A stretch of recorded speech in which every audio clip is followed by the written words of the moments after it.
Morning বন্ধুরা, সবাই কেমন আছো? আশা করি ভালো আছো। আমি শুভ্র, আমার চ্যানেল শুভ্র ব্লগে তোমাদের সবাইকে স্বাগত। তো কালকে এসে তো আর ব্লগ কিছু করিনি, তো আজকে শুক্রবার সকাল থেকে আবার ব্লগটা শুরু করে দিয়েছি। তো আমার রোজ দিনে যেগুলো কাজ, এই যে ঘর কালকে ঝাড়পোছ করেছি, তো আজকে আবার এগুলো আবার ঝেড়ে পুছে নিয়েছি। এটা আমি রোজ দিনই করি।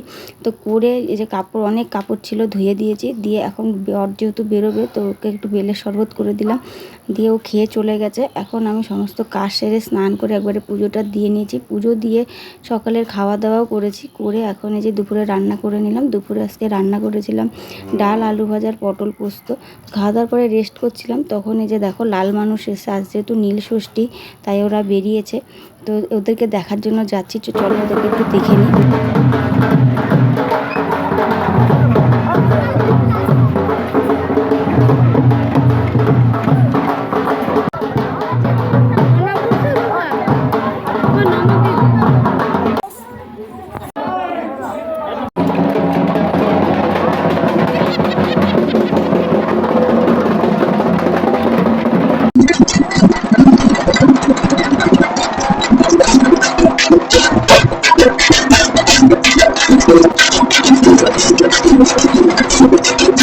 বন্ধুরা, এখন এই যে লাল মানুষ দেখে আসার পরে একবারে সন্ধ্যা দিয়ে রেডি হয়ে নিলাম।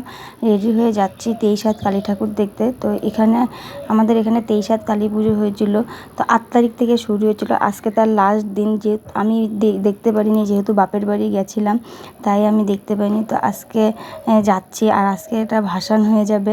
আমি কালকে ভাবছিলাম আবার আসবো, কিন্তু তোমরা তো জানো কালকে যেহেতু এসছি গাড়িতে জার্নি করে, মানে আর ভালো লাগছিল না, তার জন্য আর যাইনি। তো এখন এই যে দেখো ওরা ঘট ভাসান দিতে যাচ্ছে। ঘট ভাসান দিয়ে ওরা যাবে, তারপরে ঠাকুরটা ভাসান হবে। আর এই পুজো মানে পুজোটা প্রত্যেকবার এই সময়টাতেই হয়। আর দেখো কত বড় ঠাকুর, দেখেছো? মানে অনেক বড় ঠাকুরটা।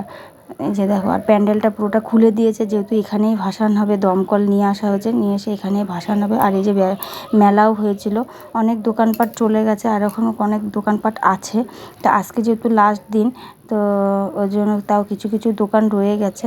তো চলো ভিডিওটা দেখতে থাকো। যদি ভিডিও ভালো লাগে একটা লাইক করো, কমেন্ট করো, শেয়ার করো, আর চ্যানেলটাকে সাবস্ক্রাইব করে দিয়ে আমার পাশে থেকো। যারা এখনও সাবস্ক্রাইব করোনি তারা প্লিজ সাবস্ক্রাইব করে দাও, আর যারা সাবস্ক্রাইব করেছো তাদেরকে অসংখ্য ধন্যবাদ।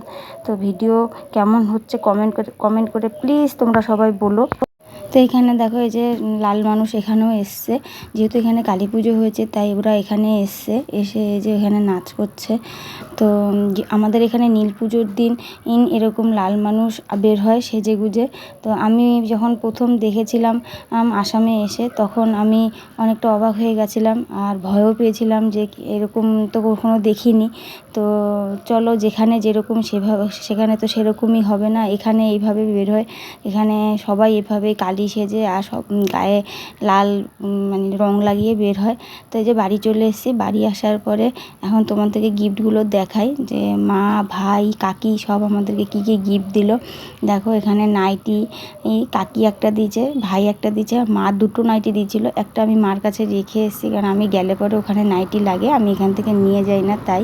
আর এই যে ছেলের জন্য প্যান্ট দিয়েছে, মা দুটো প্যান্ট দিয়েছে, ভাই একটা প্যান্ট দিয়েছে, সেজো কাকি গেঞ্জি দিয়েছে, মাও গেঞ্জি দিয়েছে, ভাই গেঞ্জি দিয়েছে, অনেক অনেক পেয়েছি। এই যে বরের জন্য দুটো হাফ প্যান্ট, আবার গেঞ্জি, অনেক কিছু। আর এই যে পুতুলপট্টি গেছিলাম ওখান থেকে এই যে এইটা নিয়ে এসেছি। দেখো কি সুন্দর করে ওরা প্যাকিং করেছে, তার জন্য আমি খুলিনি, কারণ প্যাকিং করলে আমি এই প্যাকিংটা আর করতে পারবো না, ট্রেনে হয়তো ভেঙে যেতে পারে তাই।